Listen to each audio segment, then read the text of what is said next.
हाँ भाई दोस्तों, राधे राधे, सबको प्रणाम, सबको नमस्कार, सबको नमस्ते। एक बार फिर से जो है आपका इस सेशन के अंतर्गत स्वागत है।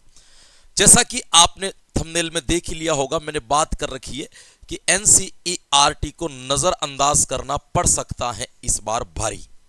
क्यों भारी पड़ सकता है, क्या रीजन है इसके पीछे कि क्यों एनसीईआरटी को यदि अपन नजरअंदाज करेंगे तो हमारे अंदर क्यों भारी पड़ेगा। देखो दोस्तों, मैं आपको एक चीज बता देता हूं।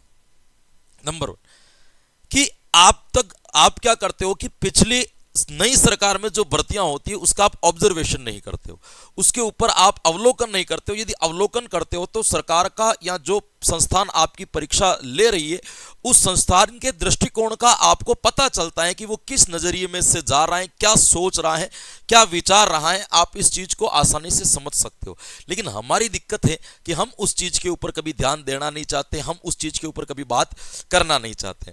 तो देखो, पहली चीज आपको इस बात का ध्यान रखना है कि अभी तक जितनी भी परीक्षाएं हो रही है उसके अंदर एनसीईआरटी की किताबें बड़ी भूमिका निभा रही हैं। बड़ी भूमिका निभाने से मेरा तात्पर्य क्या है कि एक अच्छे खासे प्रश्न जो है आपके इसके अंतर से बैठ रहे हैं और अच्छे खासे प्रश्न आने की संभावना आगे भी यहां से क्या है आपके बनती है।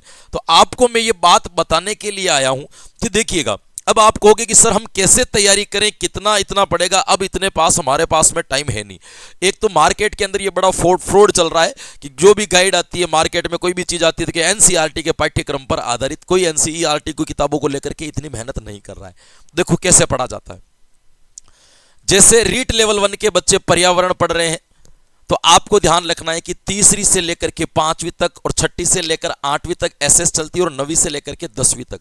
अब आप कहोगे कि क्या इनमें से हम सारे चैप्टर को पढ़ेंगे? नहीं, सिलेबस पास में रखना है, सिलेबस पढ़ना है पहले और उस पार्ट में आपको राइट लगा देना है एक चैप्टर के अंदर कि कौन कौन से चैप्टर हमारे काम के हैं। उसमें से जो मुख्य बातें होती है, महत्वपूर्ण बातें होती है, उन चीजों के ऊपर नजर घुमा देना और नहीं घुमाओ तो उसके पीछे जो क्वेश्चंस दिए होते हैं ऑब्जेक्टिव टाइप के, उनको तो कम से कम एक बार पढ़ लेना। आप हिंदी यदि पढ़ रहे हो तो आपको ये काम करना है कि हिंदी आपके 6 से लेकर के 10वीं तक जनरल हिंदी चलती है। हिंदी के पीछे समास, प्रत्यय, उपसर्ग आदि के, संधि आदि के आपको उदाहरण दिए मिलते हैं।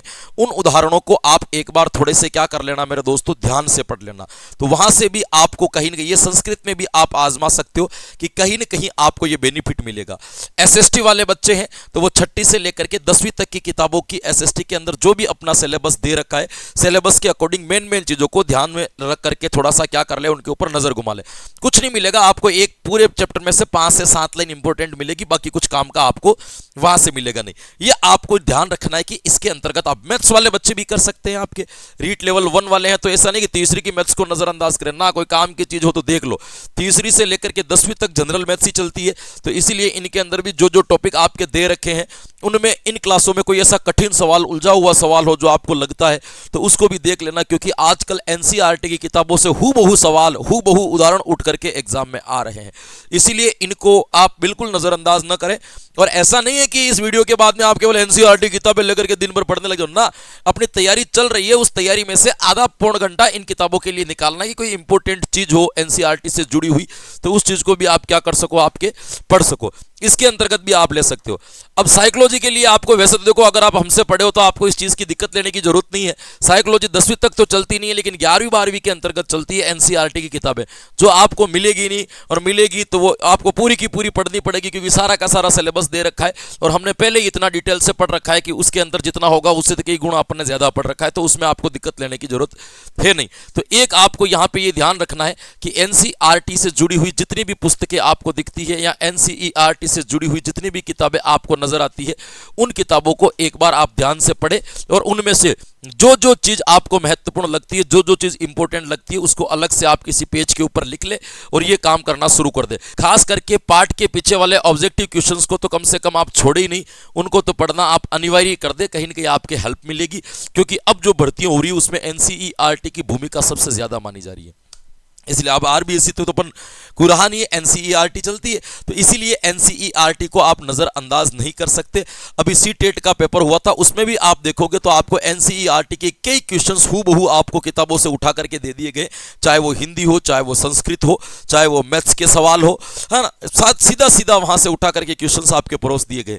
तो इसीलिए आप थोड़ा सा ध्यान रखना। देखो मैं ऐसा मानता हूं कि भाई इतना ये सारा काम करने में आपको 10 से 12 घंटे लग जाएंगे, और 10 से 12 घंटे लगने के बाद में भी यदि आपके 5 से 6 प्रश्न का भी फायदा होता है तो बहुत बड़ा फायदा माना जाएगा। भाई 10-12 घंटे पढ़ने के बाद में भी 5 प्रश्न भी यदि वहां से अपन को देखने को मिलते हैं तो बेनिफिट होगा। भाई अपने तैयारी की छोटी सी गुंजाइश क्यों छोड़नी।